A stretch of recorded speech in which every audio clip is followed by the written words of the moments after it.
Hi folks, and welcome to Power Negotiating. Today's session is going to be on building credibility. And I'm going to say, Reed, what exactly is credibility? A person is credible when you can believe what they say and you think that what they say they will do. It's fairly obvious. I'm going to maintain that credibility is more important than credit and more important than cash. Because as you're dealing with sellers, they have a problem. And if they see you as a problem solver, not as an additional problem, you're becoming an advocate for them rather than an adversary. And so the first thing I want to do is I want to have a list of questions that I already have set up. And if you go back through our past tapes, you'll go ahead and see some of those questions. And as I'm talking to people, I want to be listening intently. If you remember our last session about intense listening skills, I want to be listening intently to what they're saying. And I want to take my time on listening. Most people are so intent on waiting for someone to finish so they can speak about what they want to talk about. They're not really concentrating on what that other person is saying. Now in a text message, someone will go ahead and type something and then you respond. I want you to think of this as a verbal text message. They will speak and you'll respond. And you don't have to respond right away. Now, as you're speaking to them, as you're listening to them, I want you to always be thinking open-ended, close-ended questions. I'm moving them in the direction I want the conversation to go.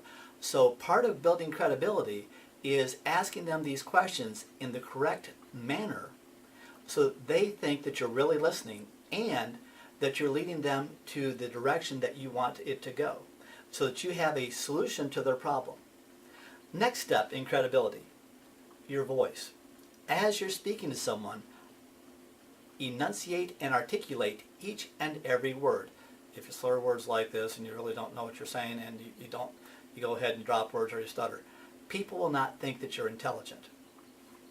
It's probably a misunderstanding, but they will not think of you as being intelligent. If you take your time and you speak in measured sentences, you don't have to use your hands like this, what will happen is people will think that you're truly thinking about what you're saying. Now, what is another way to build credibility? One of the ways you build credibility is when you meet them, you want to be very conscious of what you're wearing. Now, do you have to be dressed in a three-piece suit and tie? No. However, a tie, in my opinion, is the most important element in building credibility. Ties are uncomfortable.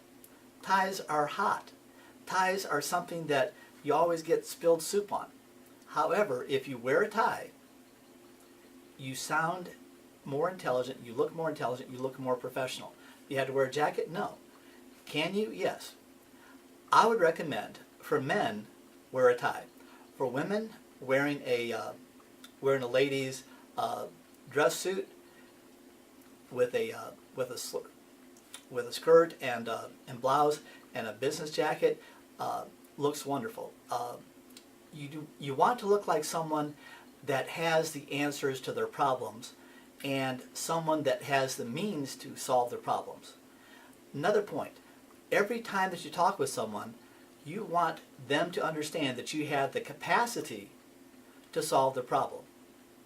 And you're deciding if you have the interest in solving the problem. Now, a lot of people say you don't want to go ahead and sound as if you have too much money. If you tell them you don't have any money, why in the world would they want to continue talking to you? So I always want to let them know I have the means to solve their problem. Might not be exactly the way they want it, but I always have the means to solve the problems. Next step, when I go out to meet with them, clean your car. By that I mean have the outside be clean.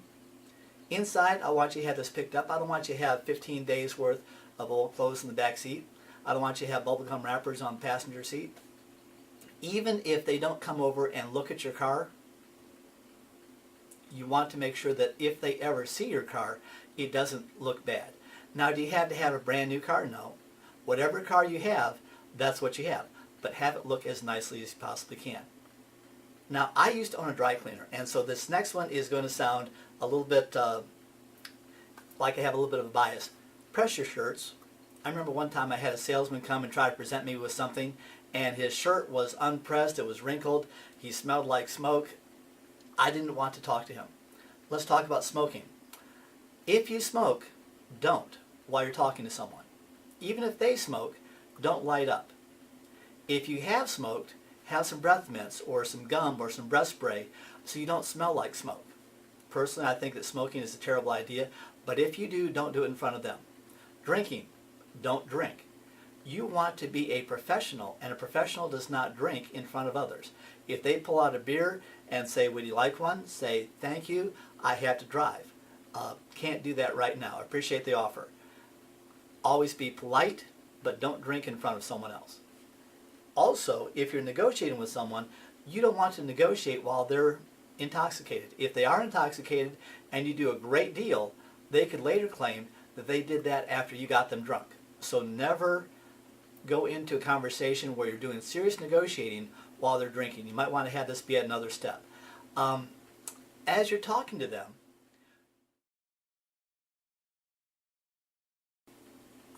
I want you to think about building a credibility book. Now, a credibility book, you're going to say, Reed, what in the world is that? When I was out in Colorado Springs, we had an 8.5 by 11 sheet of paper. And it was very simple. We had a picture of a property in black and white. We had the address underneath it. We had bought for, sold for. You say, Reed, what exactly is that? We had 9 of those on one side, and on the back we had properties, another 9 properties, and as we're talking with someone, we said, no, we had someone that was in exactly your same situation, and here was their problem. And we went ahead and showed people how we'd help them. Now, you don't necessarily have to have the dollar signs on there, but you're going to have a credibility book for different types of people. With sellers, you want to show them, I had a person that was facing foreclosure. So facing foreclosure, I want to show them a solution, closed in 10 days. Had another house, closed in 5 days.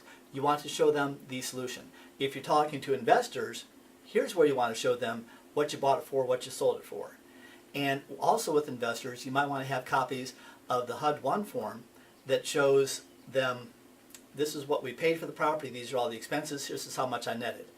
And as you're talking with investors, they're going to want to know that, number one, you've done it before, this isn't your first rodeo, and number two, you can do it again. And as you start doing this, just by having that credibility sheet in front of you and saying, yeah, we had someone that was with exactly your same situation, and you show them the picture of the property, you show them the address, and on the ones for the sellers, you might show them the problem, facing foreclosure, being evicted, whatever. You go ahead and show them the problem, and you show them how you solve that, and they're going to think, wow, this person's done this before. If you haven't done this, if you don't have 9 or 10 of these, have you bought a house in the last 5 years? What'd you pay for it? What was the problem that you solved? Go ahead and use that. Now, as you start getting into this, a credibility builder is great, and will go ahead and help you.